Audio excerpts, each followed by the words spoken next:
Halo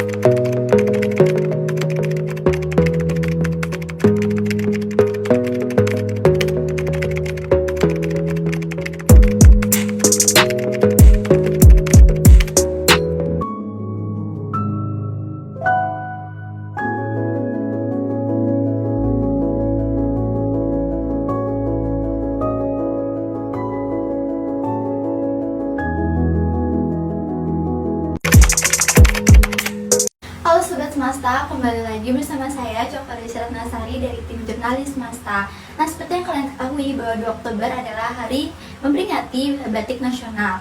Nah, kami dari tim Jurnalis Semasta mengundang kami, narasumber kami untuk sharing hal tentang dunia perbatikan. Halo kami. Halo. Ya, apa kabarnya? Gimana nih? Kabar baik, terima kasih sudah mau berkunjung ke sini. Gimana untuk usahanya, apakah lancar? Astungkara lancar. Kita mulai dari tahun 2018 sampai sekarang 2023 masih konsisten menggunakan kain tenun, juga kain batik Nusantara. Oke, jadi yang pertama kami mau tanya tentang kami melanjutkan usaha fashion perbatikan ini tuh sendiri atau dibantu dengan kerabat lain sampai sekarang bisa lancar. Oke. Kalau dulu ya 2018 itu awalnya hanya tenun saja, tenun endek. Karena tenun endek eksistensinya belum seperti sekarang kan. Namanya naik karena dipakai Dior gitu kan.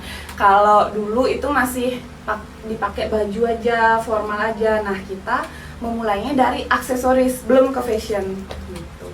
Nah, 2018 itu kita buatlah aksesoris dari bahan perca tenun saja. Kemudian pandemi, ya banyak usaha yang terpuruk, mulai dari penenun, pembatik. Akhirnya kita mulai menggunakan batik. Salah satunya adalah batik jumputan gitu. Di tahun 2019. Barulah kita berani untuk ke dunia fashion. Karena sebelumnya hanya aksesoris saja. Karena kan tantangan dan tingkat kesulitan untuk membuatnya kan beda-beda. Nah, kita nggak pede untuk masuk ke dunia fashion karena kan itu ceruk pasarnya luas banget. Jadi kita mulainya dari aksesoris. Akhirnya di pandemi itu dengan menggunakan batik, kita buatlah puan kemben dari batik jumputan.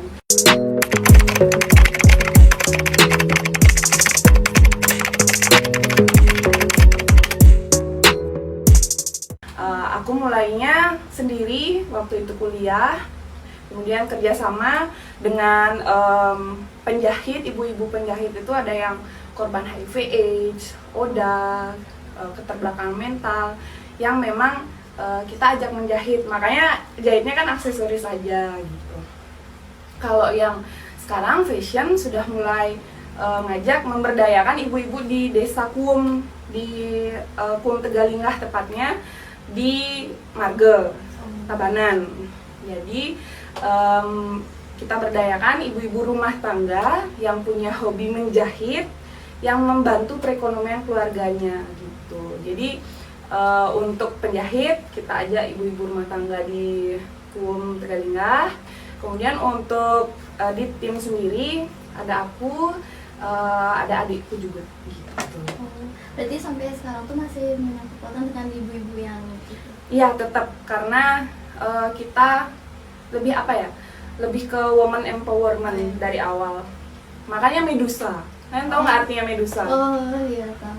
Kalau secara biologi, kalau biologinya kan Medusa itu kan ubur-ubur dulu ya, punya kecantikan tersendiri. Tapi semakin berkembangnya kasus-kasus woman empowerment, kemudian kita menggali lagi kan, sebenarnya dikasih tahu sama customer gitu, Kak, ternyata Medusa kayak gini ya dia gitu. Ada yang tahu nggak kisahnya Medusa? Dia dilecehkan, kemudian gimana dia harus bangkit menjadi dirinya sendiri. Nah, begitulah ibu-ibu penjahit kita di yayasan, ibu-ibu penjahit kita di masing-masing rumah lah di desa.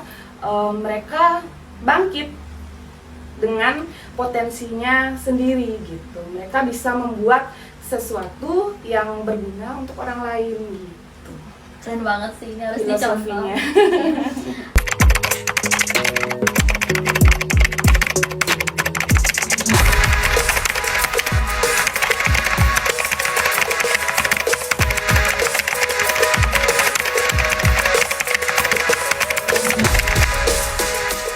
Selanjutnya aku mau tanya sama Kak Ami, kenapa Kak Ami ingin berkecimpung ke dunia fashion batik gitu? Kenapa ada alasan tertentunya kah? Atau memang Kak Ami dari dulu tuh emang sudah ada passionnya di sana?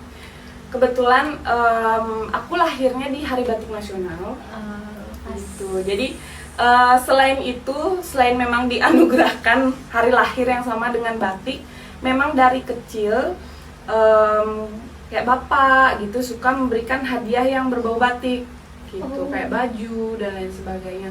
Memang sukanya motif-motif batik gitu, motif-motif yang abstrak, terus model-model baju yang kalau misalnya linen gitu kan dia memang apa ya, katun gitu, memang kayak gini kan, halus dan lain sebagainya. Tapi kalau batik atau tenun itu ada teksturnya, kayak batik jumputan ada harus dijumput-jumput, jadi nggak selalu rapi. Nah, kepribadianku pun seperti itu. Jadi mungkin memang dari hobi, dari minatnya memang lebih ke batik. Selain itu juga batik kan perlu dilestarikan ya, dan nggak banyak yang tahu bahwa salah satu contoh deh, batik jumputan itu ternyata teknik pembuatannya seperti pembuatan tie-dye. Dulu kan viral tuh tie-dye. Nah, sedangkan kita nggak tahu nih, remaja-remaja nggak tahu bahwa Indonesia punya kain tie-dye tradisional, namanya batik jumputan. Karena tie-dye kan diikat kan buatnya, jumputan juga seperti itu. Jadi makanya aku buat tagline waktu 2019 itu, batik jumputan adalah tie-dye tradisional Indonesia.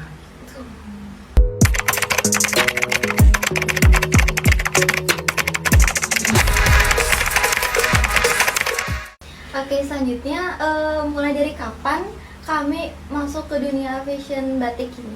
Dari awal masih SMA kecil ke remaja kah atau baru mulai? Kalau aku belajar usaha itu dari SMP. SMA sudah mulai masuk, sudah ada Instagram. Kalau kalian kan dari lahir udah ada Instagram. Kalau aku waktu SMA baru ada Instagram, jadi jualan online dan lain sebagainya. Nah, kalau termotivasinya tuh apa? Waktu kuliah banyak ada lomba-lomba untuk mahasiswa, sedangkan produknya itu harus dibuat sendiri gitu. Sedangkan aku dari SMP SMA itu adalah jadi reseller, jadi jual barang orang. Nah, motivasiku adalah aku mau buat produk sendiri yang memang Indonesia punya, karena reseller kan kadang barangnya diambil dari Cina, kadang dari Thailand kan gitu. Nah, aku punya istilahnya idealisme, aku ingin membuat produk sendiri, produk handmade dibuat di Indonesia gitu. Jadi mulailah di tahun berapa jadinya, kecintaan dengan batik dari tahun 2018 itu mulai aku wujudkan dengan produk gitu. Tapi nggak terlalu banyak, masih lebih ke tenunnya. Jadi mulai untuk menggunakan batik itu ya dari 2019. Oh, 2019. Berarti untuk yang motif-motif ini Kak Ami sendiri yang desain atau memang sudah ada ini sendiri? Karena passion adalah memperkenalkan Nusantara, jadi semua desain motif ini memang motif yang sudah dibuat oleh pengrajinnya gitu. Jadi lebih ke mengenalkannya dalam bentuk produk, kayak misalnya parang. Kalau ini zaman dulu hanya raja aja yang boleh pakai. Oh iya. Kan ada sejarahnya gitu. Jadi makanya ciri khas Medusa kan juga bercerita. Iya betul. Jadi menceritakan, oh ini namanya batik jumputan ya, jumput. Kalau dulu orang tua kita taunya kain jumputan tuh kain pelangi. Oh iya, karena Coba tanya nenek, nenek kita yang suka koleksi kain, pasti dibilangnya oh kain pelangi gitu, karena memang warnanya ciri khasnya ada merah kuning hijau itu Jadi titik-titik bunganya itu jumputannya gitu. Tapi namanya memang batik jumputan.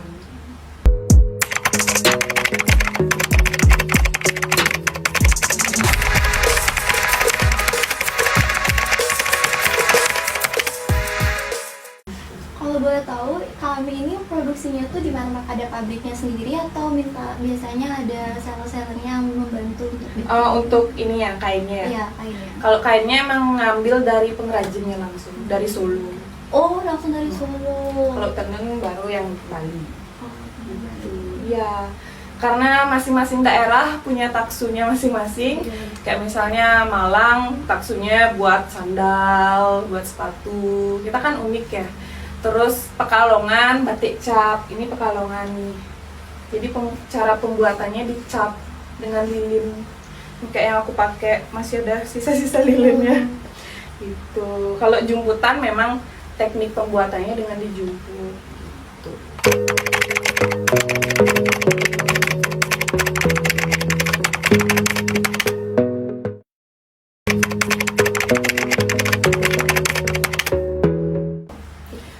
Kalau menurutku untuk teman-teman ya yang masih remaja, masih muda, coba explore hal-hal tradisional. Tapi ya udah mulai sih, banyak teman-teman kemarin ada customer kita yang mau ikut SM Town Party ya. Oh ya. Sebut merek ya, mohon maaf. Jadi SM Town Party kan mewajibkan untuk menggunakan batik. Ya, salah satunya mungkin hal-hal seperti itu harus lebih banyak lagi. Mungkin teman-teman nanti di kampus atau di sekolah buat event. Mungkin eventnya kita party apa gitu misalnya. Ayo coba gunakan batik. Paling enggak aksesorisnya aja. Gitu. Jadi udah mulai banyak sih ada event-event yang seperti itu dan semoga mulai banyak lagi teman-teman yang menggali. Aku pun buat usaha ini kan karena menggali. Jadi menggali informasi ya. Apa sih itu kain jumputan? Jadi dengar sekali aja kita langsung kepo. Jadi menurutku nggak apa-apa teman-teman remaja yang masih sekolah, yang masih kuliah itu tetap kepo aja. Cari tahu sesuatu, siapa tahu dengan kita cari tahu, kita dapat sesuatu hal yang baru, kita bisa membuat inovasi yang baru. Itu sih dari aku. Semoga kain batik terus ada setiap hari kita gunakan. Kayak sekarang teman-teman jurnalis yang datang ke sini semuanya berkain ya. Jadi sekarang kan juga ada kan tren-tren itu untuk berkain, remaja berkain dan lain sebagainya. Itu juga sebuah inovasi dari teman-teman yang lainnya. Itu kan juga nanti tagline itu bisa dibuat untuk usaha, mungkin untuk buat event apa yang berhubungan dengan buku mungkin, kemudian berhubungan dengan musik. Itu bisa dikembangkan kok. Aku yakin teman-teman yang lebih muda dari aku lebih punya banyak waktu, jadi lebih bisa mengembangkan lagi kreativitasnya. Itu sih dari aku. Terima kasih Kak Agnes sudah mau menyempatkan waktunya. Terima kasih. Dan sekian dari kami.